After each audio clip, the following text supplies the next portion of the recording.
Two. Hi, I'm Siiri Scott, and I'm the head of. I'd like to welcome you to the Department of Film, Television, and Theater's second webinar with our BIPOC alumni. Last October, I sat down with Rachel Lynette from 2011 and Joe Wilson Jr. from 1993 to start a discussion about the Notre Dame Theater Department, BIPOC artists, the Black Lives Matter movement, and the state of the industry. And even before we finished that conversation, which could have gone on for so much longer, I started thinking about our more recent alums and wondering how I and we could have served them better. In the last 6 months, I've sat down virtually with people from all over the world, and we started talking about strategies for decolonizing theater training, our rehearsal rooms, our syllabi, and our theater seasons. It's FTT's responsibility to do this work and to dismantle our biases and hold ourselves accountable. Rachel and Joe helped get us started. They provided a framework to help us see ourselves within the larger picture of systemic racism and how it plays out in academic theater settings.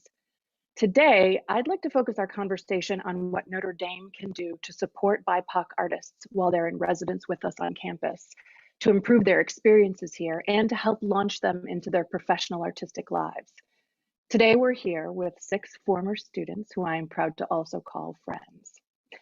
Before we meet our panelists, I'm going to have Gabe from Platform, which is the company hosting our webinar, jump on and explain how you can submit questions. Thank you, Siiri, and it's wonderful to see all of you. I was fortunate to be a student along with many of you as upperclassmen, sort of paving the way as a theater student, so it's a joy to see you again, even virtually. The way question submission will work, because we want to keep it anonymous so that you can ask questions you actually have for these panelists without fear of having it associated with you in any way. I'll be sending a link in the chat. All you have to do is click that link, enter the event code, and you'll be able to anonymously submit questions. And then those will be passed along to Siiri and the panelists. So feel free to do that. Thank you so much. Thank you, Gabe. Thank you very much. I'm going to let our panelists introduce themselves, their pronouns, any identity or acknowledgements that they wish to talk about. And I'd like to ask them where they're located during this insane pandemic year. So to get us started, I'm Siiri, as you know. My pronouns are she and hers, and I acknowledge my position of privilege as I reside in Chicago on the stolen ancestral homelands of the Potawatomi, Ojibwe, and Odawa nations. I identify as biracial, and because of the legacy of slavery and 1940s immigration and adoption policies, I cannot thank my ancestors by name, but it is because of them that I'm sitting here. I'm committed to doing anti-racist theater education, including webinars like this one. And I say that because I believe it's important to follow up a land acknowledgement with an action. Gabe, I'm going to ask you to drop that article and website about land acknowledgements into the chat. So for anyone who wants to take a look at that, it's there. And then participants, I'm going to ask you to jump in and share whatever you're comfortable with. Hi, I'm María Amenábar Farias, she, her, hers pronouns. I identify as Latinx, and I am currently in Bloomington Normal, Illinois, on the traditional land of the Kickapoo and Peoria people. Here I study at Illinois State University, where I'm getting my MFA in directing for theater. Thanks, Maria. Hello, I'm Giancarlo Yunen Arostegui. My pronouns are he, him, his. I reside on the stolen land of Tongva and Chumash people, which is also known as Los Angeles. I identify as a Dominican immigrant with Lebanese and Spanish roots as well. Thanks. Hey. Hi, everybody. Oh. Oops, am I interrupted? Go ahead, I'm sorry. No, go for it. Okay. I'm Tashi Thomas. Hi, everybody. Hey. So I currently reside in Washington Heights. This is the stolen ancestral homeland of the Musqueam, Lenape, and the Wappinger tribes. I identify as African American. I acknowledge my Puerto Rican heritage. I acknowledge my Native American heritage. I identify as African American. And thank you, Siiri, for giving me this opportunity to support BIPOC artists at Notre Dame. It is such an honor. Thank you. Thank you, Hi, everybody. Thank you, Tashi. I'm Naj, everybody. Najmeddine Harrabi. I'm from Tunisia, North Africa, so I identify as African and as Arab. I'm an immigrant as well. I'm currently pursuing my degree in film production at USC. He and his, and I live near downtown LA, and that belongs to the Tongva Nation. Yeah, that's pretty much it. I'm looking forward to be here. I see all of these amazing people that I used to look up, when I was in a junior and sophomore, like Eric, and so I'm really excited to be here today. So thank you very much for this opportunity. Hello, everyone. My name is Samuel Jackson. There's no relation to the actor whatsoever. I identify as Black and African American. My pronouns are he, him, his, and I currently reside in South Bend, Indiana, where I acknowledge my presence on the traditional homelands of Native peoples, most particularly the Pokagon Potawatomi, who have been using this land for thousands of years for education and continue to do so. Thank you, Sam. Eric. Hello, everyone. Oh my gosh. Hi, all your faces. I miss you so much. Thank you so much, Siiri, for having me here. And I'm so excited to be a part of this. I currently am in Brooklyn, New York, kind of close to Tashi. And this land, I'm residing on the land of the Lenape, an offspring of the Algonquin civilization. And yeah, I'm just excited. I identify as African American. And what am I missing, Siiri? Am I missing anything? Oh no, because your pronouns are up on the screen because I didn't do that. So no, you're good. You're good to go. Yes, yeah. I'm excited. Cool. Thank you. Thank you. Oh gosh, thank all of you for being here. I had a list of people in my head that I wanted to invite, and then all of you said yes immediately, like no hesitation. And I'm so grateful for that. I want to invite you to it's like we're sitting around a kitchen table having a conversation. I wish you were sitting around my kitchen table having a conversation. One day we will actually be able to do that, hopefully very, very, very, very soon. It is exciting to me. I'm off script, everyone. So it is exciting to me to look on this. And I know everyone's like, but you gave us a script. It's exciting to me to look around and see all your faces. And we weren't all here at the same time, right? So some of you overlapped. I have had all of you in class, but and you've worked together on the other anti-racist projects that we've done this year.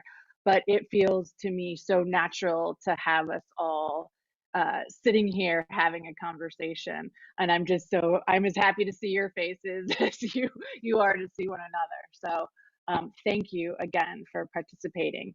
This link will be it's live now, obviously, but it's also going to be available streaming on FTT's Facebook and YouTube channel as well. So people will have access to it and friends will have access to it. I stole all Maria's graphics from her Instagram because I couldn't figure out how to do it myself. Yeah, so hopefully some people will check it out. So just to get us started, I'd love to hear what you've been up to. Some of you have mentioned it a little bit and we included it in your bios, but what you've been up to since you graduated. Now, some of you graduated very recently, so it may only be, 5 minutes, and you may have been on the phone with me the whole time going, what the heck do I do in the middle of a pandemic, which is fine. But let us know, like, kind of where you are, what you chose to do in that short period of time. Those of you who have been out a little longer, you've had some time to sort of hit the industry a little bit.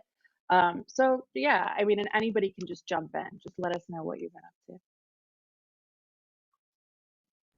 Okay. Maria, go ahead. Go ahead, Maria. Well, I graduated in 2020, so I'm one of those people who have only been out here for 5 minutes. But as I mentioned before, I'm in grad school, pursuing theater, in theater. Oh, sorry, in directing for theater. Yeah, here at Illinois State, I take classes. I teach an intro class. I direct like a show per semester, and because of the pandemic, it has had to be Zoom theater. So last semester I did Mud by María Fornes. This semester I'm doing the Thanksgiving play by Larissa Fasthorse. And I'm also working as a casting associate for the Illinois Shakespeare Festival. So that's super fun. Great, that's amazing, thank you. Eric, since Maria cut you off. No, it's okay. I miss you so much, Maria. I am currently, so once the pandemic hit, I was like, what's going on? Theater. I have so many friends out here, and you're right, Tashi. Like, I'm just like, oh my God, what is happening?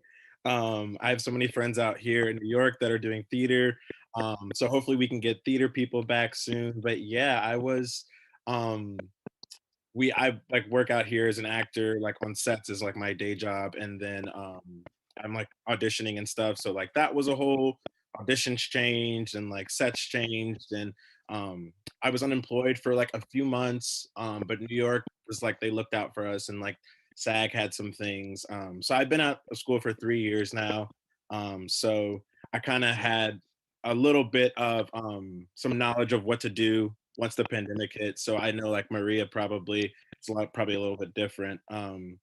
But yeah, once it hit, I kind of just was unemployed and I was doing, kind of just honing my craft a little bit. I took some like online courses with Stella Adler, and like some on-camera stuff through Zoom, and like a buddy of mine, one of my actor buddies here, we kind of just hunkered down together and like would tape each other, just keeping the instrument going. And then in September, that's when like stuff started to come back. My auditions are still like mostly self-taped.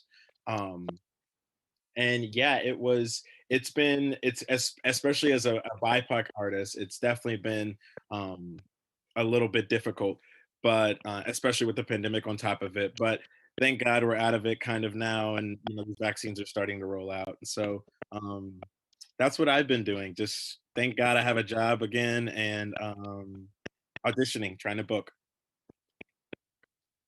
So Eric, you're just to be super clear with everybody who's watching. So you focused primarily on film TV work, correct? Because we're all focusing kind of on different things, right? So, but your primary focus in New York is film and TV, yeah? Yes. Is that correct? Maybe I'm wrong. Yes, without a doubt. Primary film and TV. I'm still auditioning for theater stuff, but obviously we haven't, had anything. So I'm just excited to be on Zoom and acting. I'm doing something with Karis actually right now on the side, and Gabe. Oh, fabulous. And I think Sam too. So we're just doing theater where we can, y'all. Yeah. Thank you. Okay, so once theater got canceled, I had to find a way to, I guess continue to survive. And I had plans to go to grad school in New York City, actually, to really, get involved with get acting training, I guess specifically in theater, but although I'm definitely open to film and TV. But once I made those plans, the world, God, the angels, everybody started laughing. They were kikiing, so I had to like reroute. So now I am an admissions counselor for Notre Dame, which is fantastic. I really enjoy it, and it just continues the saga of me being, I guess, a walking pet rally for Notre Dame. I was the leprechaun my senior year. I graduated in 2020, so I've also only been out for 5 minutes, maybe 4.5, and they have not been going the way as anyone thought. But nonetheless, I am, doing well. I'm still able to engage in some type of storytelling, whether it be talking to students or prospective students or applicants, and just continuing that, that same, I guess, extraness or that, gregarious energy that I've been able to really capitalize on and dig deeper in FTT. So the plan is, of course, to continue, with the aspirations of being a performer. A lot of things are unknown though at the moment, and in terms of what I want to maybe go into more specifically, those things and answers will come to me as time rolls along, as well as this vaccine. But yeah, that's where I am. Thank you, Sam. Similar. I actually saw Sam last year when I came back to ND. I shot a project which I'm currently working on. It has been taking most of my time. It's called Alien in Basilica. It was like a debut comedy special, and Sam was the one to get the audience in the right space. He was the MC for the show.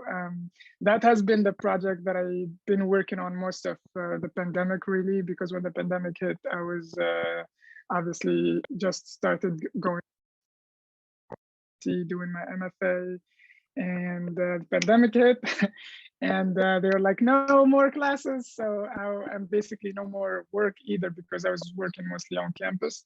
And so I spent the summers working on the editing this special, and we're pretty much starting to now try to put it.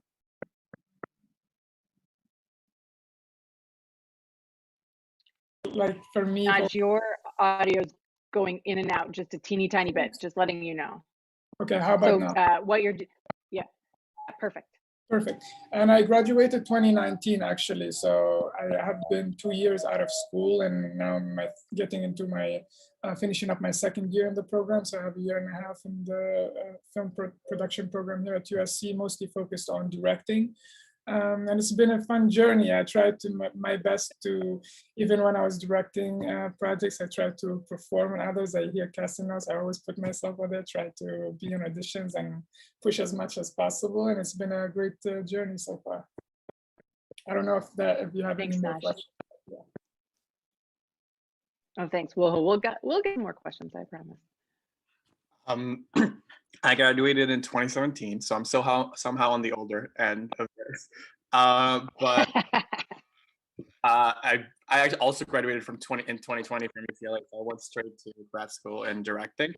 My thesis was canceled because of the pandemic, but I was able to work an assistant director regionals through the program, and right now I'm working as associate producer with the Latino theater company, who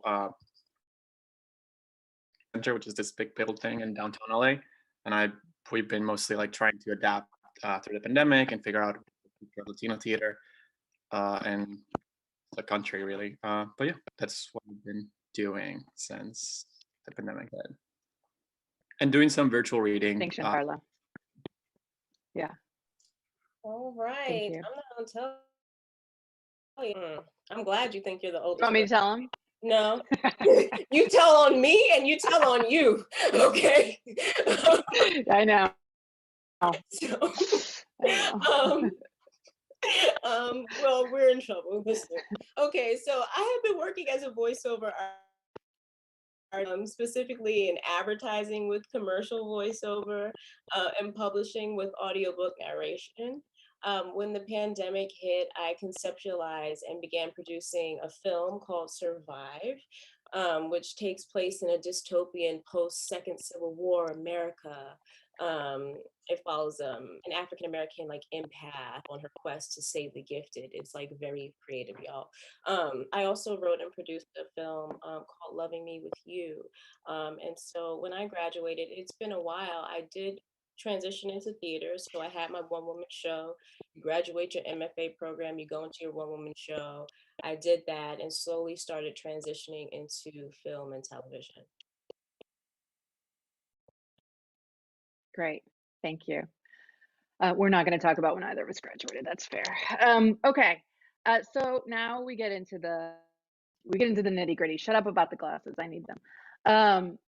So this is. I want you guys to. I don't want you to shy away from the difficult territory, right? So, my biggest question is, how did we help or hurt you as we launched you into your professional careers? I can't take. I mean, you can blame me for the pandemic, but I can't take responsibility for that. But you had a certain curriculum. You had a certain kind of theater season. You had a certain kind of plays that you read in design classes, plays that you studied in your critical studies classes. And I'd really love, and those of you who all of you have gone on to read more, do more, or take more classes. And I'd really like to hear a little bit about that relationship between, you know, what you know now and maybe what we could have done better? I will say, I hesitate to say that ND harmed me in any way, because I'm proud of where I am, and I know that any difficulties I encounter along the way only strengthen me. I underwent 7 years of acting training and a BA and an MFA, and not once did I have the opportunity to audition for an African American role. My first experience with that was in the professional world in front of a casting director. And then I got to hear about, well, you're lighter on your headshot, and this is a cheerleader, but you're the best friend. And having to sort of deal with the Jezebel stereotype and deal with these things. And I really had no practice, basically doing work that resonated with me in order to be able to combat those things that were out there. So that's something that, that was the, what was it called, colorblind casting phase of things, right? And so while I feel like that was a necessary step along the journey, I think that if we're not careful, rather than creating more opportunities for BIPOC students, we might send them a signal that their story isn't worthy of being told, that it's not elevated enough for these higher institutions. And so I think we just have to be careful with that. But ND definitely helped me. Like, I went into my MFA program and I was teaching unsupervised acting on day one. And I was okay because I had a strong foundation. Devising my own pieces came naturally to me, whereas other people struggled. And so, I don't know how you did it, but I had strong vocal skills. I had strong movement skills. We didn't have time. It was a BA program as opposed to a BFA program, and I was keeping up. So I really do feel like ND is really good ground. So to balance that. Absolutely. Absolutely. Thank you. I was going to say, oh, go ahead, Giancarlo. Go ahead. Okay, well, I think to echo what Tashi was saying, I think I can only look back at it after graduating like both my programs and also having the opportunity. I wouldn't say I felt like her name hurt me in any way, but I felt protected and left out sometimes. I do feel like I also double majored as well as a Notre Dame, so I like barely had any time to go between like what was required, right? So I was doing science for 2 years, and then my focus was in film, so I wasn't interacting too much with the critical classes in theater.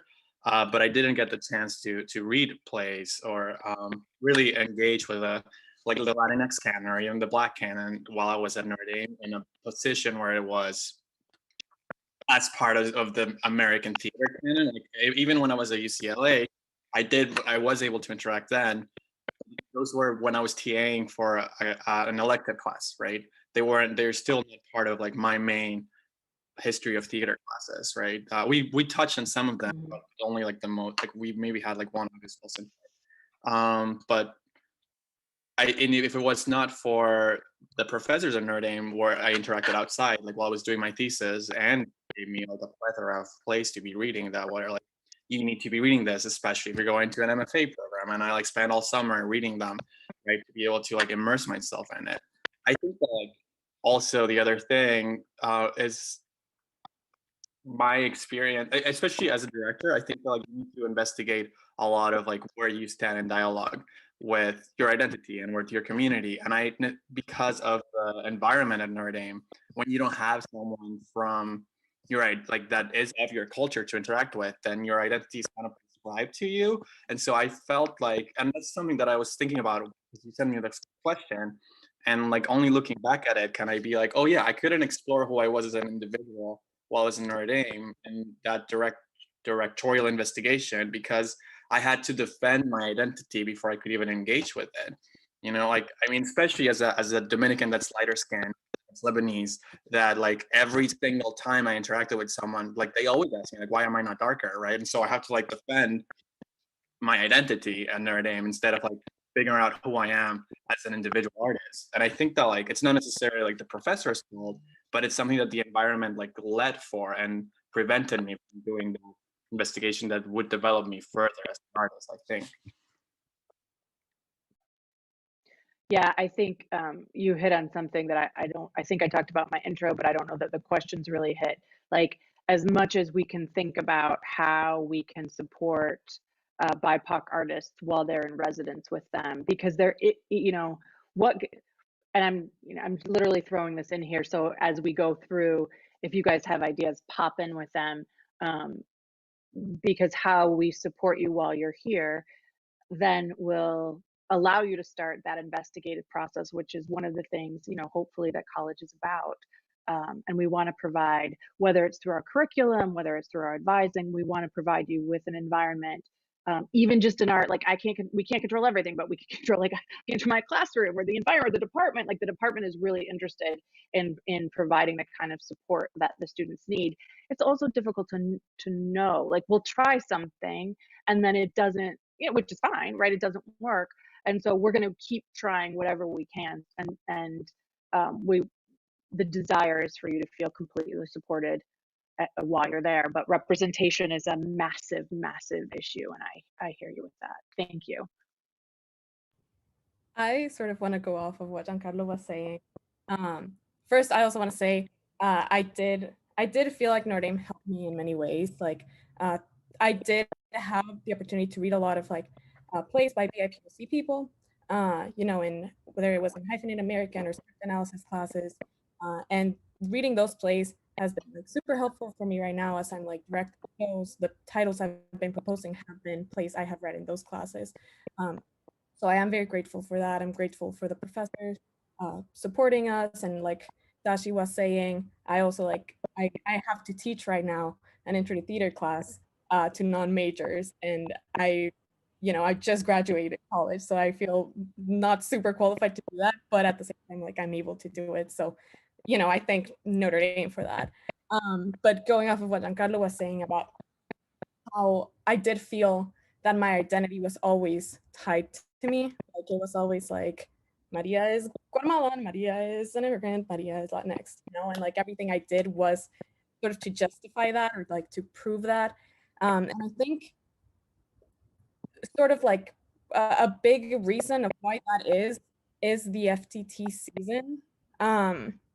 Because I know there's like so many things that you guys need to take into consideration for the season. But like obviously just by the nature of things, you can't include everything, right? So like I remember thinking when I still was acting, it was like either I'll get casted as a Latinx character if there's a Latinx play being done in that season, which there wasn't always. I was fortunate enough that there was one main one my sophomore year, but it wasn't always the case. Or it was like, okay, then my character needs to be one where like identity is not that big, because if they make it Latinx, then they might be doing a statement or whatever. So that was like sort of like the hard thing of everything I did being applied to like my identity. And I don't know if this is the solution, but I found myself like being able to get more opportunities when it was like opportunities that I created for myself, sort of like Giancarlo was saying, whether that was like on a student group, like student players, or through my senior thesis. I just ended up having to do that, and that's where like I found myself doing more of the things that I wanted rather than like hoping that something in the season would be for me. Because just by nature of things, it can't all be right. Like we can't make like a million shows per season for everyone. So yeah, sort of the student run things I think could receive more support and are the places where a lot of this diversity can be done. So to touch on this, Maria, can I ask you a oh, go ahead. Yeah, no, this is, you might be sussing out my same question.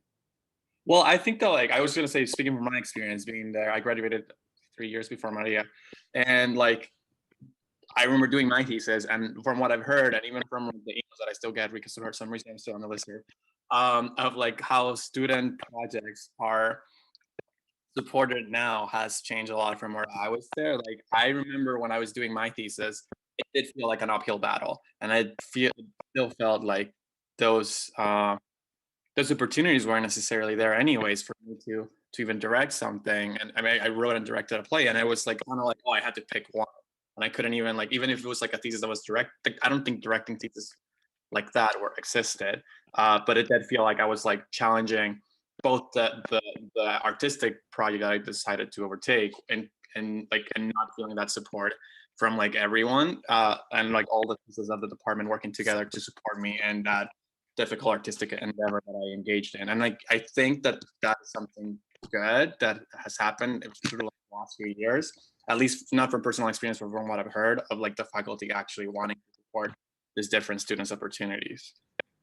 I just want to add, because I did do a senior thesis last year, and I also did a directing thesis. I directed a musical, and while I did feel supported by a lot of faculty members, like I did feel supported, it was still definitely an uphill battle. I still very much felt, maybe I'm contradicting myself, but I did feel like I was doing it by myself.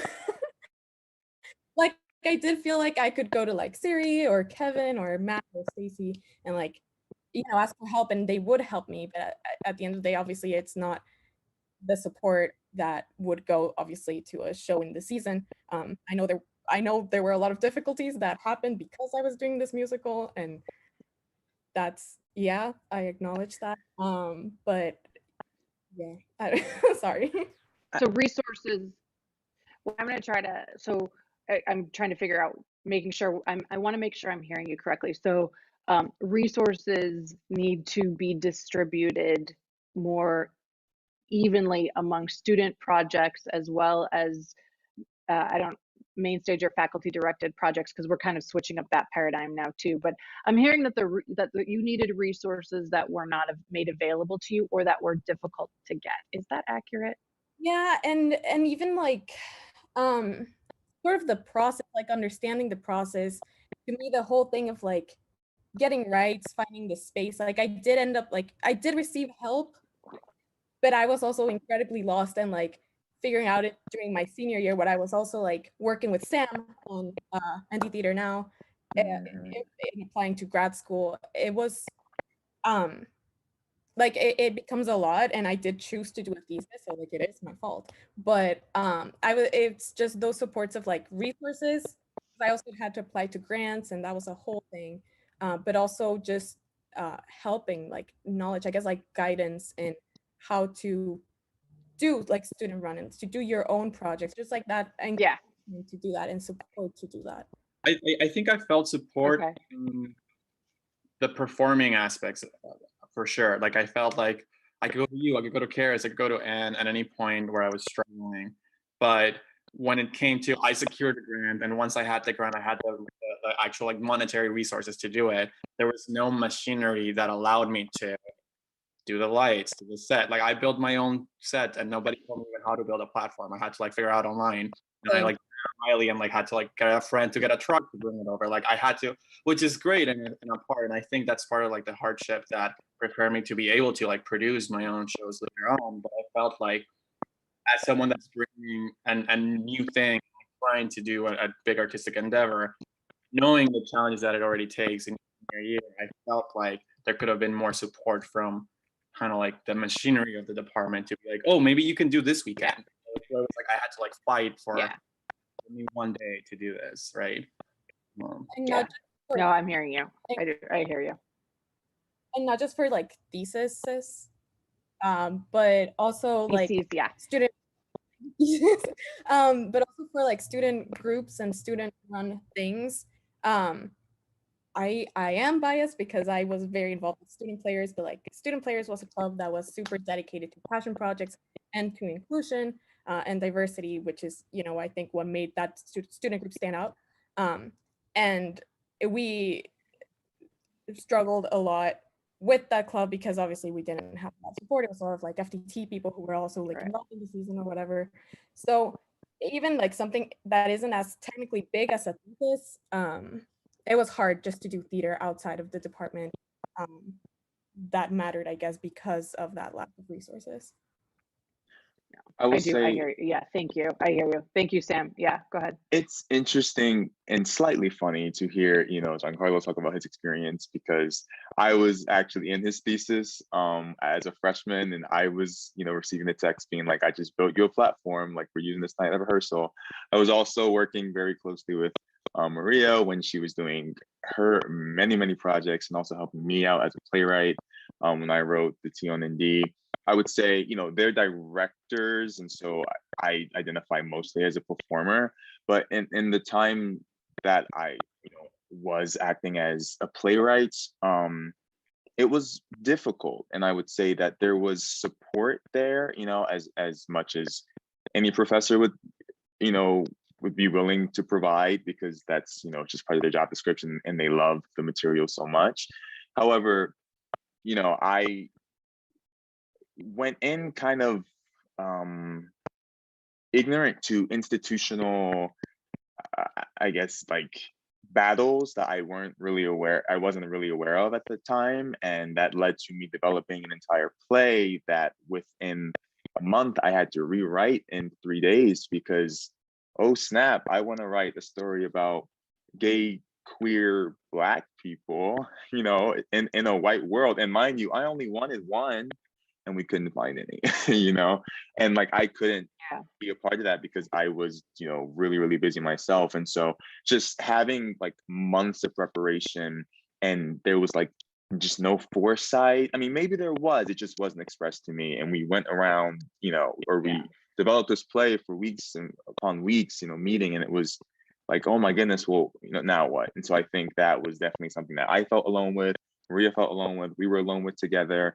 But I think going back to what Maria also talked about like her identity constantly being tied to her as an artist, I most definitely felt that, speaking from a performer's perspective or experience, because, and Siiri, you told me all the time, like, Sam, you have to be able to be real. Like, you would give me the, actors, the 101, like, the vulnerability spiel that everyone hears as an actor, but it was really hard to connect in my head, because my Blackness and my queerness, which, inform a lot of the decisions and performances that I do as myself in real life, with respect to, cultural conditioning and all that stuff, that was what gave me roles. I knew that people wanted to see me be this, over the top Black gay kid who they could laugh at or laugh with. I'll let you decide. But it's like, okay, well, I'm up here, I'm doing this thing, but and I think the saddest part is that I allowed myself to feel grateful for having these roles. Oh, I'm so grateful that I can be, exploited for my identity. I'm so grateful that you're allowing me in this space. When I realize now, having gone through programs like, the school at Steppenwolf, having, done my own things and really finding my way, having been accepted to graduate school, it's like, wait, there's a lot more there, and I can play the leading man. I can play XYZ. And I think the problem with identities being tied to BIPOC artists is that it always benefits the white people, always 100%, because there are a lot of white people in the program who were just the default, and that's nothing against them, nothing against anybody. However, it was against me, because like I was the one who was then pigeonholed into a role. And if I have, this degree saying that I am being taught in FTT, theater, acting, then there's a disconnect there, because I don't feel like I'm getting the same education that other people are getting, or the same opportunities or experiences. And I think going back to, what Tashi said about working through stereotypes, working through archetypal, things in theater or in literature, I definitely had to work through that myself. And again, I've only been out for, 4.5 minutes, but it's something that I've definitely noticed with not just myself either. And so I would say not only does there need to be, equal distribution of, I guess, resources amongst our directors, amongst our playwrights, but there needs to be an equal distribution, at least somewhat, of opportunities, or at least potential. I understand that it's really difficult circumstantially, because we only meet twice a week in acting classes for 75 minutes, and we only, you also have to be able to be like, okay, this is the real world. You cannot play everything.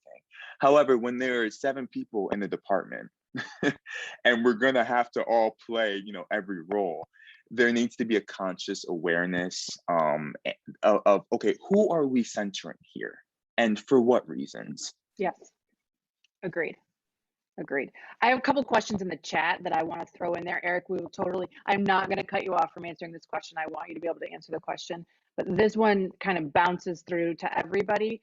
How do you feel that the ND FTT department misses the anti-racist mark in theater production and leadership spaces like directing, producing, makeup, costume designing? What I'm hearing is that we're missing the mark, not just in directing, producing, makeup, costume, and designing, but also in representation on stage and the roles that are there, and then how we're using our BIPOC artists. But can I just want to turn the wheel a little bit, because I know that we certainly want resources to be more equitable, but then how can we also, can you talk about ways that you think like we're just off center? I think Sam's description of who are we centering and why is a really good description of that issue. I'm going to throw it to Eric and Naj first, and you guys can circle back, and then I can see Maria wants to say something. I can see it. But I don't want to leave out Tashi and Giancarlo either. Eric, you were about to talk when I popped that question in there. Yeah, I was gonna touch on, I know we're moving on to like this next question, but the last question really quickly, I just wanted to say, like, I had a great experience. I'm just so grateful for like Notre Dame and our class with you, Siiri. And I remember one thing you said to me that in the last call that we had, that it was so interesting to me to think about like how my training and how I like approach this material, the scenes, the things that we would do in acting class, and how it would be different as a BIPOC student for like my other white classmates. Because I don't know about everyone else, but like my acting, I kind of pull from like emotion memory and like lived experience and tie that into like, the tactics and all the regular acting stuff that everyone does. But I feel like my substance of my craft comes from like emotion memory and like just the life experiences, and how can I tie that into like the goals of the character that I'm playing in the scene, whatever.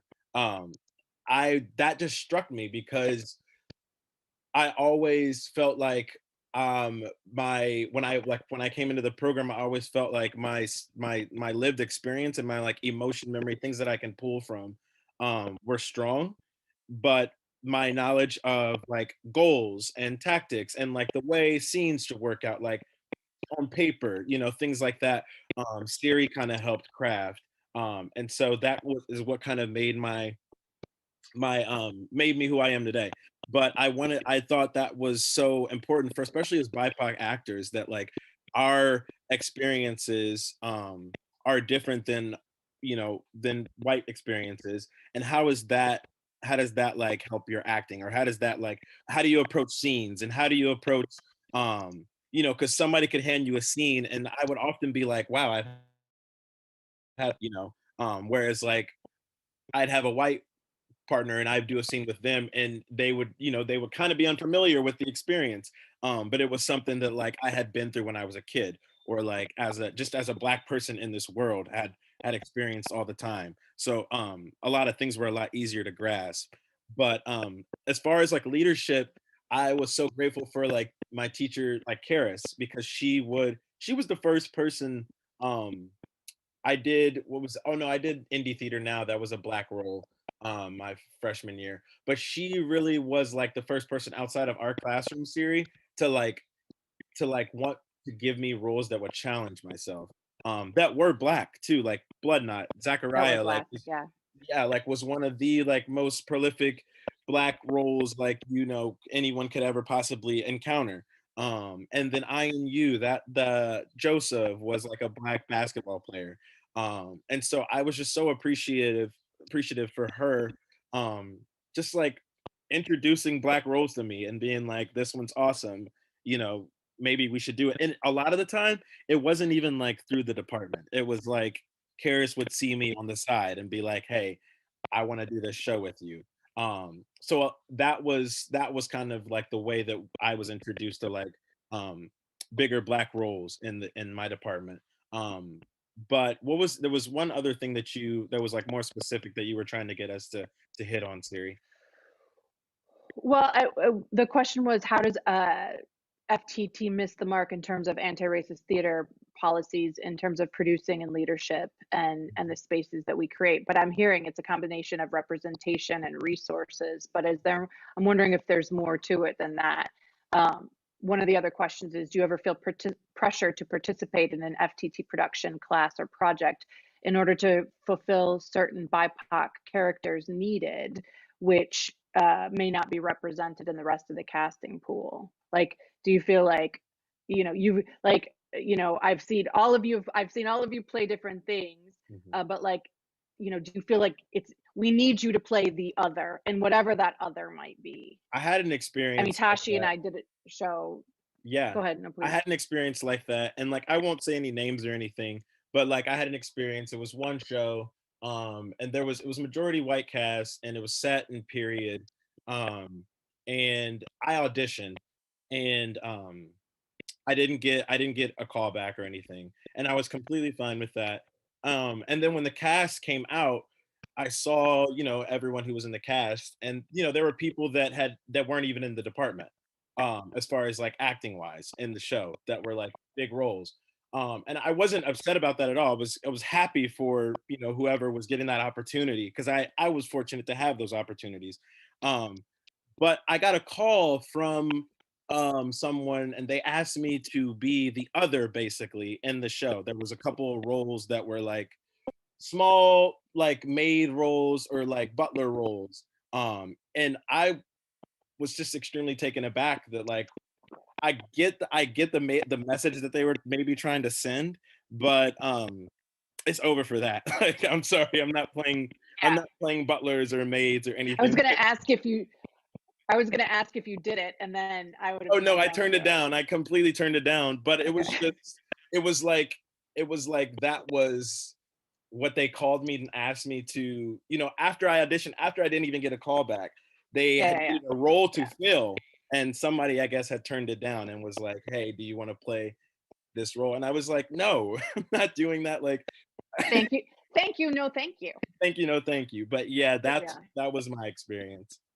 If I may add up to, I feel like for me, from my perspective, at least, one of the biggest things were, as far as leadership goes, maybe this one could address it, because when we think about the FTT department, it's not really, it's not on its own on campus. There is a lot of big other departments, and there is the School of of Arts and Letters. So there is a lot of other elements that are moving. And I remember, for me, the biggest challenge I feel now that I look back, and I think was defining to my ND experience and FTT experience, because I think FTT experience became my ND experience, was finding the department. The first time I walked in there, somebody told me, I remember like looking for emails and trying, somebody told me, you should reach out to Siiri Scott. I was like, Siiri, like the phone, what? And I just had to look around, and the first time I walked to the FTT department, I was like, are you sure we're not walking out of here, put away from everybody, right? So imagine being, for me, I mean, I came in as an immigrant. It was my first year, and I've been, flirting with the idea of performance, of directing, but I had no clue how to start, and then I come in and I find all these amazing talents that, I remember the first time I saw Eric perform, imagine if I saw him playing the butler, seeing the only person who I could possibly identify with, and seeing him playing the butler, not the lead, you know. And you know, Eric is nice, and when I met Eric, I was like, this guy is kind of like me. He's an outsider. He's nice, so maybe I can do it.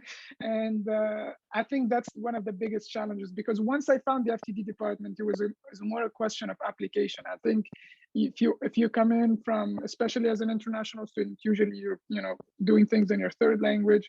You don't have full grasp of it, and suddenly you're doing acting scenes, and you're doing, trying to be moment to moment, and trying to break down your script, and all of these things that I think international students usually feel scared to mess up in. I certainly wasn't, because I felt like the space was allowing me to do it. I mean, I remember my third year, sophomore year, my second semester at the FTT department, I was casted in Christ Passion as V's, and I was like, wait, what? You realize this is a Catholic school, and I'm an African Muslim Arab boy. Are you guys sure you want this? Will the walls of FTT collapse because of this? Are you guys sure you want to do this? So I think there is a lot of obviously there is a question of leadership. I think you see it in these students. You see from Giancarlo, María, Samuel. Everybody's had to not only be a performer, but also try to be a leader in order to be able to find roles. And I think a lot of students whom I see, African kids who I see all the time, unable to find the FTT department because it's a big hill. It's a big hill to climb. I mean, I remember my first day seeing amazing kids who did musical theater for all of high school, who can use the meter. I remember being in your Shakespeare class and looking around, everybody's killing that meter, and I'm like, what? How are they doing this? It was exciting, but I think that's the other thing, is like, how do you facilitate, make it easier for people to find these opportunities and feel like they can do it as well? Because that is the hardest part, especially when you're a minority and you don't see yourself in these positions. You don't see family members in these often, or people who look like you, and all sorts of stuff. So yeah. Thank you. We just have a little bit of time left. We knew this was gonna happen. I have like 25 questions, like in backup, just in case there's nothing to talk about, So the two last questions, I'm gonna have you pick, or you can answer both. The question, of course, is always who is the FTT department serving? Like, who are we serving? Who are we in service to? Tashi just bounced that question to me, and I want. So I'm going to wrap that up with kind of a two-part question: is what advice do you have for either the BIPOC students on campus now, right, who are listening to this, watching this, and then what advice do you have for the faculty? It's kind of like, your one big parting shot. Yeah. Yeah, I have to. Current and future faculty. Tashi, go for it. Yeah, I have to jump in with this because we really didn't have the time to sort of talk about actual instances of racism and abuse in the industry.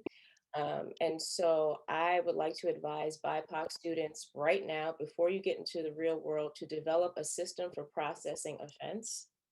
Because if you're in film and television, from the time you hit that van in the morning at 5:30 a.m. to the time you are dropped off, artists have scarcity mindset. They go for the jugular. You will have to process racist actions and people trying to harm you in this way 13 and a half hours a day, every single day. And if you don't have a system for processing this offense, things happen. You have to breathe, but you also have to exhale. And so develop a system for self-care now before you get out into the world. Amazing advice. Amazing. Yeah, for the faculty, please stop looking at BIPOC artists. I'm sorry this is coming out so blunt, but we don't have time. Please stop looking at BIPOC artists as awkward jigsaw pieces that you have to try to fit into the grand scheme of your life. You are writing these characters based on how you think a Black person is supposed to function in your life.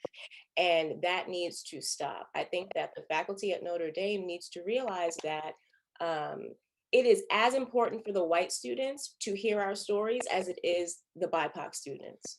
Because if you do not share these different types of stories, you're condemning your white students to replay all of these racist acts and all of these stereotypes. And so if you're concerned about giving BIPOC students anything extra, if you feel like you don't want to go out of your way, know and understand it is as important for the white members of your community to experience these stories and to establish a system of inclusivity.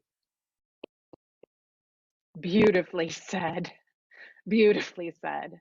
Thank you. I just wanted to say to the BIPOC students that are at Notre Dame, use your summers as well as you can. Notre Dame has a lot of money. Try to finesse it, whichever way you can, to use it as an experience to go to wherever you want to go and learn what you want to do. It was super important for me to I spent 2 summers. One was in theater. I was dived into theater. I worked for this theater producer. And then another summer I did some film stuff.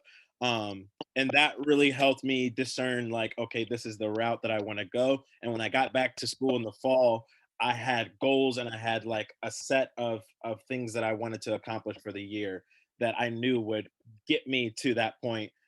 Because we're all worried about jobs or whatever. And I know as a BIPOC student, that means more to us than a lot of our more privileged student body at Notre Dame. So use those summers, try to find some money through the school and let them know that this is what you want to do, and they'll help you. But you gotta speak up and do it, because they're not gonna come look for us. We gotta make the voice for ourselves. Great point. Thank you. Thank you, Eric. It's hard to follow Tashi and Eric, but yes, to what Eric says, there's a lot of money in Notre Dame that goes untapped. And for the BIPOC students, you're your best advocate. Nobody's gonna be as good as an advocate as you. As Eric said, you have to create those opportunities for yourself, but you have to stand your ground. You decide to be at Notre Dame, and you're there for a reason. So really fight for it. I do think that for the faculty, to go off of what Naj said last, it's obviously goes beyond the FTT department.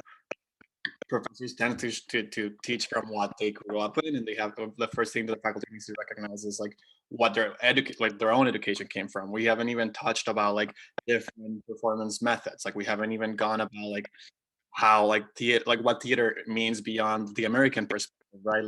I know we when it comes to performance, we are centered on Stanislavski techniques, but what about yes, Brecht as European as well, but he was appropriating Asian theory, right? So what about Asian performances? What about theater of the oppressed in Brazil? We haven't really tapped into what it means to explore different perspective of theater, and it goes beyond that. I took some studio art classes, and I didn't really learn about artists of color. I the first time I engaged in an actual discussion was in an elective that I took at UCLA that was in Spanish. I had to take an art history class. I took a Spanish class. It was art in Latin America, but I didn't really touch that. And I think that we need to expand what theater is, what film is. I never saw a Mexican film, even though it had a thriving industry, right? That kind of thing. It's really right. Thank you. Thanks, Giancarlo. Maria? Yeah. My advice for the students is the same as Giancarlo and Eric, pretty much make opportunities for yourself. If there are no opportunities for you, then just go find them. It's hard, but you are your best advocate. I think that's what Giancarlo said. That's perfect. As for faculty, and this sort of ties back to the question about leadership that you asked a little bit ago. I am trying to think back now, and maybe I'm wrong, and maybe I'm not remembering correctly, but I'm thinking about production meetings that I attended once I was in the directorial position, and I'm pretty sure I was one out of very few, if not the only person of color in the room during production meetings. Yeah. And that's, to me, that's, worrisome, because sure, deciding for artists of color to be represented on stage, that's cool and awesome. But if there's not representation backstage, if there's not representation in the people who are making those decisions and leading the narrative of the story that is being told, then it's not you know, you can't just, right? It's just different. I hear you. So adding more It's diversity. not true representation if we're not represented everywhere in the whole. Sam, Naj. Real quick, sorry. Oh, go ahead. Can we please hire a Black man in FTT? That would be awesome. Just any Black film. Theater. I mean, if it were up to me, I'd be like, yes, of course we can tomorrow. Yeah, someone the Black boys can look up to, you. Every day. That would be awesome. I hear you. I was gonna say, yeah, hire more people of color if you can. That's awesome. I think it will help students be more comfortable in sharing their experiences. For me, at least, I can. My biggest advice to BIPOC artists, if you're a minority, especially if you're an international student, don't be afraid to experiment. I know there are so many things that you have to worry about, like immigration stuff, and for me, it was one of the joys of my life that I found the FTT department, and I found people like Siiri, like Karis. I was taking photography, and I think the advice is actually from one of your classes, which I remember you're telling us, you guys need to be careful because when you go to the real world, you may not be getting all of these cool roles I'm giving you. And, like we were experimenting with so many roles that even now that I'm out, you just have to fight to be able to be considered to be casted in those positions. But you're only able to do that if you play, if you're willing to play, if you're willing to experiment, if you're willing to have life experiences, like Eric said, making the best out of those summers. Like I was applying, trying to, do Second City. I was trying to do things that really interest me. And that sounded like a myth my freshman year. I really had to push and force through, and you never know, just keep massaging those dreams, those goals. And don't be afraid to experiment, really. Because I was taking photography. I remember one time I went to the philosophy department. I was like, I really want to take this two advanced classes one of them is philosophy of mind, because we were doing a lot of psychology readings in our acting classes actually. And I went there and I was like, can I please take this? They were like, no, this is only for majors. Well, I was like, okay, I guess I'm declaring the major today. Declare the major, take the class, take another class, and then drop. You have to take the advanced classes. And sometimes you have to work it that way in order to find the things because you come to build the foundation. And if you don't know, and a lot of the time, sadly, there is nobody. Like I remember my meeting with my advisor, my freshman year and sophomore year academic advisor. I'm like, this guy have no clue what I'm trying to do. No matter how much I'm going to describe it, it's just going to be like, take these classes, make sure you fill a requirement, whatever, but it's not going to tell you this is how you can be the best actor, director you can be. These are the classes you need to take. These are the people you need to reach out. And I guess comes down to, again, trying your best to be a leader and not wait for things to come to you. Sadly, till we live in that perfect world, you're just going to have to be the first person to say no to a butler's role, so that people after you say, yeah, I'm not gonna be a butler either. I'm just gonna, which there is nothing wrong with, but like in this scenario, it's a great example. No, but you have to know what's right for you and what's right for your soul, for sure. Sam? Hey y'all, okay, let me close this I'm giving you the last word, Sammy Jack. know, I'm so shy, I'm so scared. Okay, anyway, no students, listen, the way we talk about, wow, I'm coming in so harsh. The way we're talking about like BIPOC work, BIPOC artists, the way I've at least heard of it personally and have listened to the conversations happening around me, you would think there is an extreme deficit. You would think there are just no Black stories out there. There are no Hispanic stories. There is just nothing out there. Until I started reading things for myself, I was like, oh my goodness, there are so many plays out here. So I would say, please don't be afraid to dream and to see yourself bigger than what you're being told. I understand that this profession, from what I observe, from what I've experienced, from what I hear and listen to, the profession and industry can very easily like make you feel isolated. It can very easily hurt you. I mean, Siiri told me a lot, like, please, if there's anything else you want to do, please do that. And every single great teacher I've had has told me the same thing. So you have to be saying something true. But I would say if I had to rely on the definitions that other people, specifically white people, gave me, I would not know who I am. So please go out, find stories, and be able to visualize yourself in this big world and see yourself and to define yourself as an artist. Now, to faculty, I would say these issues have not been around since, yesterday or since a year ago when the pandemic hit and, we all went into this mass frenzy. These issues have been around for decades and, to be honest, centuries, multiple, might I add. And how many times has this Zoom thing happened? Is this the first time this has happened?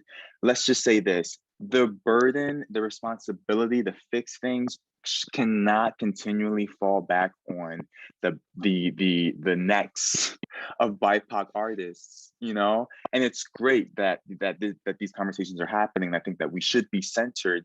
At the same time, none of us want to have our breath wasted. If there are not action items being put forth that in a year or two you can actually say, oh, a change has been made, then the question has to be asked: who am I doing this for? BIPOC artists or my ego? That has to be addressed, has to be asked, because if nothing is going to change, then honestly this is for nothing. And I think that's a hopeful thing, because yay, isn't that what we want? Change? But let's just do it. Let's activate it.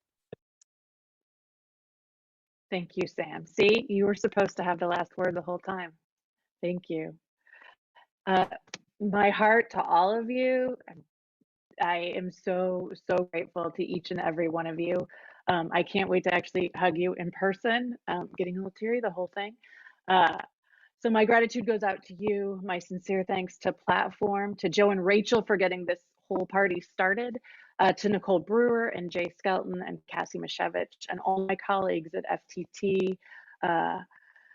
We will do better. I promise you, we will do better. To everyone, be well, be safe. Take care.